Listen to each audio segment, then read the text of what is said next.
Welcome back, viewers. This is Dipsirit Kaur and you're watching Morning News Bulletin with the Savera. The Union Cabinet has decided to include caste enumeration in the upcoming national census.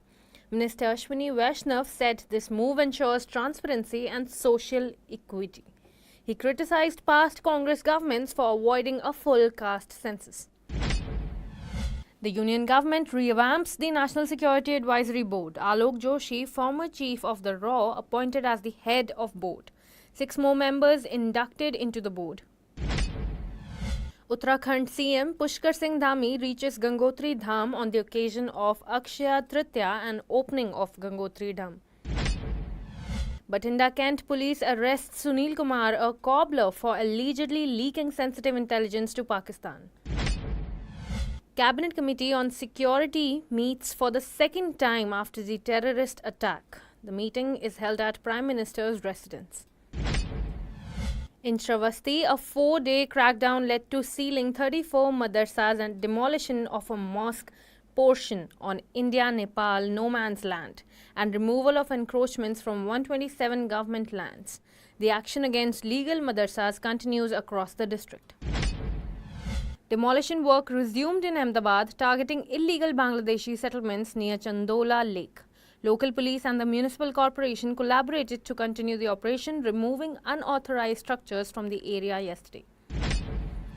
Defense stocks are soaring as tensions rise between India and Pakistan. Defense companies emerging as the top gain-return trading session. Analysts link the rally to 2 key factors: escalating border tensions and strong Q4 earnings expectations.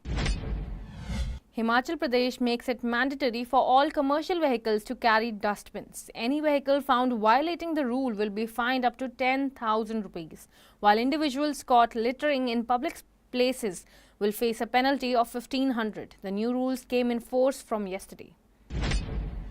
As many as 786 Pakistan nationals have left India through the Attari-Wagah border point within 6 days beginning April 24th. During the same time, a total of 1,376 Indians have returned from Pakistan through the Attari-Wagah border. Federal Minister for Information and Broadcasting, Pakistan, Ataullah Tarar, issued statement claiming that Pakistan has credible intelligence, suggesting India plans to launch military action against the nation within the next 24 to 36 hours. At least 14 people were killed in a fire that broke out in a hotel near Falpati Machua in central Kolkata. The fire incident took place at the premises of Rituraj Hotel. 8 people died and 4 were injured after a 20-foot-long stretch of a makeshift structure collapsed during festival at a temple in Visakhapatnam. In the aftermath of the Pahalgam terrorist attack, the Cabinet Committee on Security meeting convened by Prime Minister Narendra Modi at his residence. This comes just a day after he engaged in high-level discussions with Defence Minister Rajnath Singh, National Security Advisor Ajit Doval, Chief of Defence Staff Anil Chauhan and the heads of all armed forces.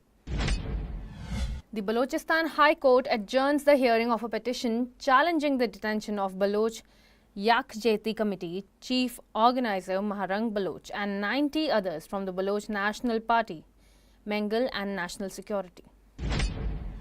According to reports, around 600 North Korean soldiers are believed to have died while fighting alongside Russian forces in the war against Ukraine, with more than 4,000 others reportedly injured. The Indian Embassy in Tokyo and members of the Indian community paid homage to the victims of the recent terrorist attack in Pahalgam. Family members of the victims broke down in tears after the Visakhapatnam temple accident and demand justice from the government. Chief Minister Rekha Gupta attends the Jal Board meeting and states that the biggest challenge facing Delhi was water, further indicating that the government would work on addressing these issues. After the Char Dham Yatra 2025 began, more than 22 lakh devotees registered for the pilgrimage at Rishikesh Transit Camp in Rishikesh, Uttarakhand, and headed towards their destination. Commerce Minister Piyush Goyal holds a bilateral meeting with the Norwegian Minister of Foreign Affairs, Espen Barth Eide, where they discuss the implementation of the India-EFTA Trade and Economy Partnership Agreement. The Ministry of Foreign Affairs expressed strong disapproval regarding China's attempts to diminish Taiwan's presence on the international stage. This follows a report by the International Consortium of Investigative Journalists that detailed pressure from the Chinese embassy in Belgium to take down the Taiwanese flag at the nation's representative office in 2022. Israel Embassy in India denies issuing a verbal note to Ministry of External Affairs in which it accused Indian Army officer of sexually assaulting Israel Defense Force personnel during a joint military exercise in Jammu and termed it as fake news. Andhra Pradesh Chief Minister Chandrababu Naidu expresses profound shock over the sudden collapse of the wall that claimed 8 lives at the temple in Visakhapatnam and announces Rs 25 lakh ex gratia to the families of the victims. The agenda includes meeting of the Cabinet Committee of Security (CCS), the Cabinet Committee of Political Affairs (CCPA), and the Cabinet Committee of Economic Affairs (CCEA), in addition to a session with the Union Cabinet. Popular YouTuber Ashish Chanchlani announces his comeback after the India's Got Latent controversy. He's set to make his writing and directing debut with a horror comedy series titled Ekaki. The show will premiere on YouTube later this year.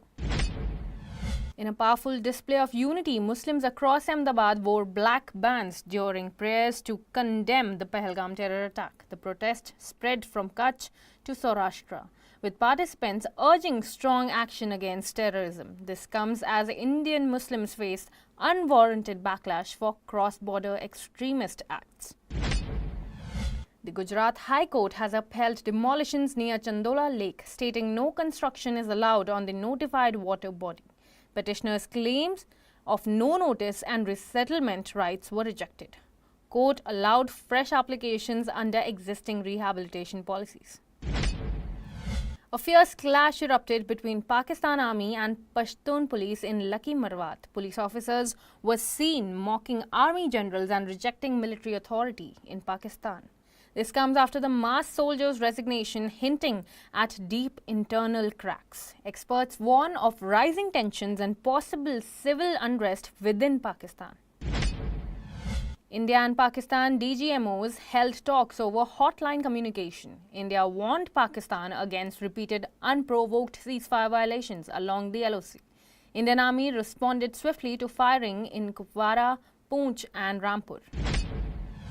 IIM Bangalore leads Indian institutions in QS Executive MBA Rankings 2025, ranked 50 globally.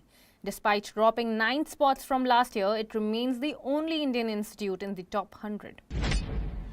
Karnataka CM Siddaramaiah said a caste census alone isn't enough. He urged the centre to also conduct a socio-economic survey for true social justice. Siddaramaiah awaits full details before responding formally to the centre's move. The Modi government's decision to include caste enumeration in the census has stirred political debate. Congress, led by Rahul Gandhi, calls it a vindication of its long-standing demand. However, BJP accuses the opposition of using caste for political gain. A 15-year-old Muslim boy was allegedly assaulted in Aligarh and forced to urinate on a Pakistani flag.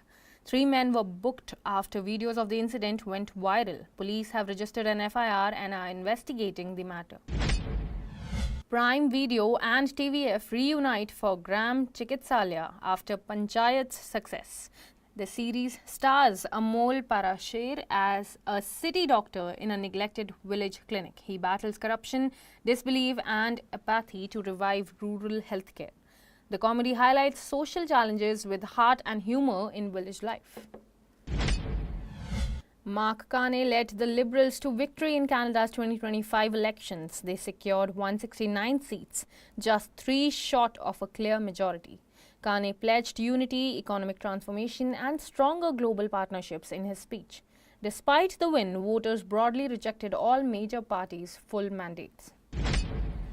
Renowned shooting coach and former English professor Sonny Thomas has passed away. He coached India's shooting team from 1993, shaping Olympic champions. Abhinav Bindra and Gagan Narang paid heartfelt tributes to his legacy. Thomas was India's first Dronacharya awardee in shooting, transforming the sport's future. A dashcam video from Bengaluru shows two helmetless bikers crashing into a parked van while overtaking a bus. The shocking incident occurred in Sarjapur Road as the duo attempted a risky overtake from the left. Both were flung onto the road, narrowly avoiding being crushed by the bus.